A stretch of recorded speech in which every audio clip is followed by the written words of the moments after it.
Dans les projections économiques actuelles, le plastique devrait contribuer à 15% des émissions de gaz à effet de serre d'ici 2060, donc c'est-à-dire vraiment un contributeur majeur. Ce qu'on oublie très souvent, c'est que les plastiques sont des problématiques de toxicité aiguë, toxicité environnementale, mais également de toxicité sanitaire pour l'homme. On parle de plastiques qui sont cancérogènes, comme les PFAS, comme les plastiques styréniques. On parle de plastiques qui détruisent la qualité de nos eaux, comme les chlorés, qui font des pluies acides, etc.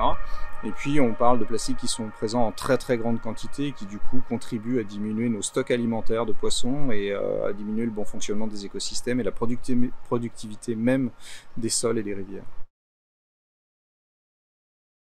Souvent, quand on dit plastique, on oublie que c'est un plastique avec plein de S qu'il faudrait mettre, c'est un grand pluriel. Donc le plastique, c'est un matériau de base qu'on appelle un polymère, auquel on va ajouter toute une série d'additifs chimiques. Donc ces additifs chimiques qui sont aujourd'hui relativement innombrables, on parle de plusieurs dizaines de milliers qui vont être potentiellement ajoutés dans un plastique pour en améliorer les performances. Certains d'entre eux, un grand nombre, puisqu'on parle d'un quart, sont problématiques pour l'environnement et la santé humaine. On pense notamment au plastique anti-feu, avec des additifs anti-feu, ou au plastique avec certains colorants qui sont problématiques.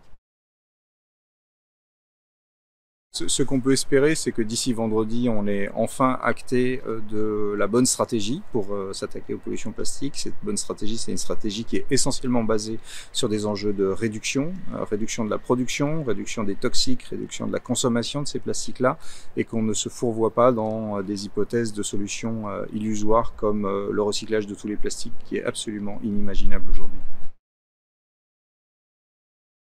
La fin du plastique à usage unique, c'est évidemment un enjeu, puisque les plastiques d'emballage correspondent grosso modo à 40% des usages des plastiques. Mais ce n'est évidemment pas suffisant, parce que quand on a dit que c'est 40%, mais on laisse entendre qu'il y a 60 autres %, que parmi ces 60 autres % se cachent les plastiques les plus problématiques, les plus toxiques, les plus additivés. Et donc il faut avoir vraiment une vision globale de ces matériaux-là. Et c'est pour ça que nous plaidons pour vraiment une stratégie très amont qui permette de réduire la production des plastiques avant tout. On fait partie effectivement de cette voie des ONG qui s'interrogent sur la place qui est laissée à un certain nombre de groupes d'influence qui pèsent sur les négociations, on l'a bien vu. Alors des groupes d'influence qui sont déjà largement relayés par certains États, et notamment les États pétroliers, mais également des groupes d'influence qui sont présents dans la salle et qui pèsent dans la qualité des discussions. On rappelle que nous demandons leur exclusion des arènes de discussion, pas leur exclusion en tant qu'acteurs, on peut les écouter évidemment, mais leur exclusion des arènes de discussion, et c'est important de faire à l'image de ce que l'OMS a fait sur l'industrie du tabac, c'est-à-dire ne pas considérer que ceux qui sont à la source de la problématique puissent apporter une quelconque réponse à cette problématique.